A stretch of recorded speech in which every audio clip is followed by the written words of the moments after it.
Unit 1.4 practice problems. A sample of calcium carbonate with a molar mass of 100 grams was reported as being 30% calcium. Assuming no calcium was present in any impurities, the percentage of calcium carbonate in the sample is. So we need to know how much mass should have been calcium if the sample was purely calcium carbonate. There's 1 calcium per calcium carbonate, so this will be pretty easy. Just need to go ahead and look at calcium's mass on the periodic table, and it is 40. And so if this 100 gram sample was pure calcium carbonate, 40 grams should have been calcium's mass. However, I only have 30% out of a 100 gram sample, and so 30 divided by 40 gives me 75%. And so that is answer choice D. So that's going to be my answer choice. A student is given 2 10-gram samples, each a mixture of only sodium chloride and potassium chloride in different proportions. Which of the following pieces of information could be used to determine which mixture has a higher proportion of potassium chloride? So the thing that we need to remember here for the difference between potassium chloride and sodium chloride, our ratios are the same, however the molar masses for each compound is not.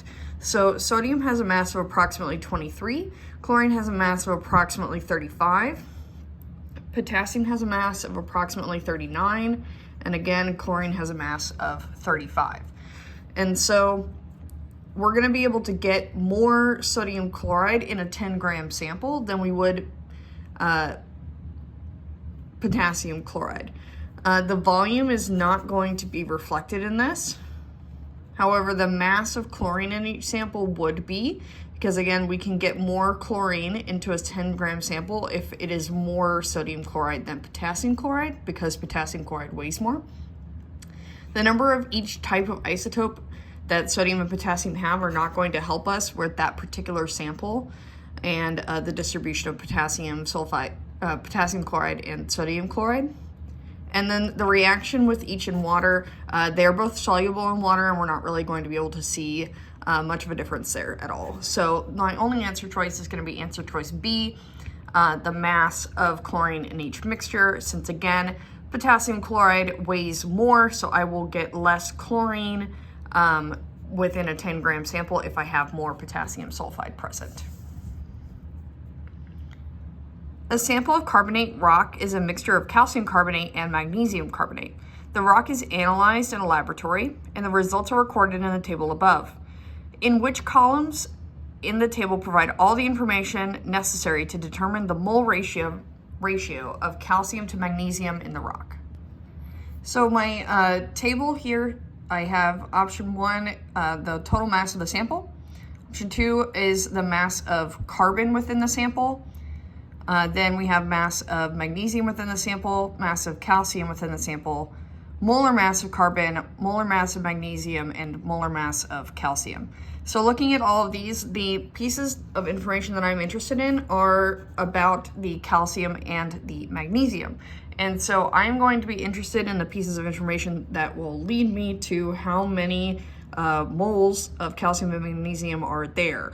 And so I don't care about the total mass of the sample. I don't care about the amount of carbon or carbon's molar mass. The only pieces of information I care about is how much magnesium I have and how much magnesium weighs, and how much calcium I have and how much calcium weighs. So that is going to be options 3, 4, 6, and 7, and that is answer choice C. A 5.0 gram sample of magnesium chloride may contain measurable amounts of other compounds as impurities. Which of the following quantities is or are needed to determine that a sample is pure magnesium chloride? So to be able to determine if it is pure magnesium chloride, I need to know how much magnesium and chloride I have in a sample, and based off of my total mass of sample, I can then determine if that is the correct amount that should be there. The color and density of the sample sometimes impurities aren't going to change my color at all, and so that might not be helpful, and my density might not be changed enough to give me a good answer either. So answer choice A is not really great.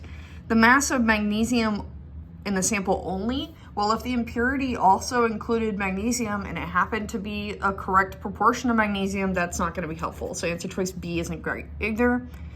The number of moles of chlorine in the sample only, same reason for B, we're gonna go ahead and reject that. Again, we could have a impurity that also contained chlorine and it happened to be the correct amount, so not great. Instead, answer choice D, which states the mass of magnesium and the mass of chlorine within the sample, we need both to determine if it is an appropriate amount of both within my sample. So answer choice D is going to be my answer choice. The mass percent of carbon in pure glucose, C6H12O6, is 40%. A chemist analyzes an impure sample of glucose and determines that the mass percentage of carbon is 38.2%. Which of the following impurities could account for the low mass of percent carbon in the sample? So as I am looking at these answer choices, I'm keeping in mind that I want less carbon than I should have. So any of these answer choices where I include carbon, not great, because that could increase my overall percentage of carbon. However, answer choice A is the only answer choice that doesn't include any carbon at all. And so that would definitely lower my overall percentage of carbon that I have present within the sample. And so that is going to be my answer choice. The percentage of silver in a solid sample is determined gravimetrically by converting the silver to silver ion, silver 1+, aqueous, and precipitating it out as silver chloride. Failure to do which of the following could cause errors within the analysis? So answer choice 1 says accounting for the mass of the weighing paper when determining the mass of the sample. That is definitely going to result in an error for my percent, so that looks good. I need to go ahead and eliminate any answer choices that do not include answer choice 1. Next, we have measure the temperature at which the precipitation occurs. That's not going to affect my overall percentage at all.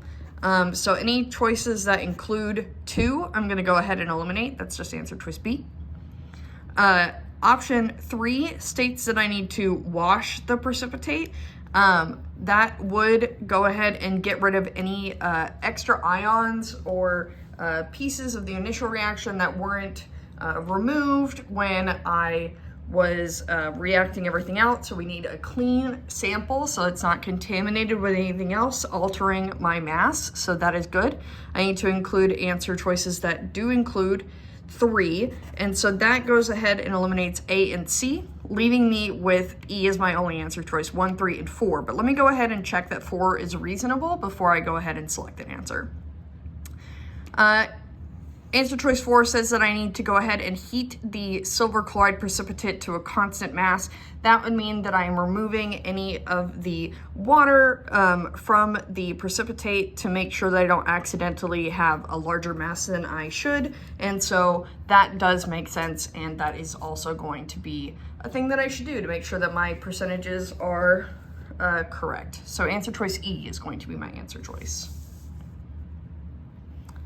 To gravimetrically analyze the silver content of a piece of jewelry made from an alloy of silver and copper, a student dissolves a small pre-weighed sample in nitric acid. The silver and copper ions form in the solution. Which of the following could be the next step in the analytical process? So we have ions present within the solution, and we need to go ahead and get those ions out so that we can measure how much of each silver and chlorine we have, copper we have. Centrifuging the solution to isolate heavier ions is not going to help. Centrifuging is not going to be able to get rid of any ions. Centrifuging is good for getting out precipitates or separating mixtures. However, ions are not going to be able to be separated this way. Evaporating the solution to recover any dissolved nitrates, you basically are just going to get the like total mass of everything that you added there. It's not going to help you identify the amount of silver or copper. Instead, now you just have everything together, and that minus the water, and that's not going to be particularly helpful. Next up, we have adding enough base to bring the solution up to 7. Not going to help me either identify the amount of silver and copper I have present, and so my only answer choice left is D. Let's make sure that it makes sense. D says adding a solution containing an anion that forms an insoluble salt with only one of the metal ions. Now this will remove one of the ions, either silver or copper, depending on the anion that we choose. And then I can go ahead and weigh that out, figure out how much of that either silver or copper was bonded into that new precipitate. And that will help me go ahead and determine the percent of silver or copper that was in that piece of jewelry. And so answer choice D was my only answer choice left and is a good way to proceed. So that's going to be my answer choice.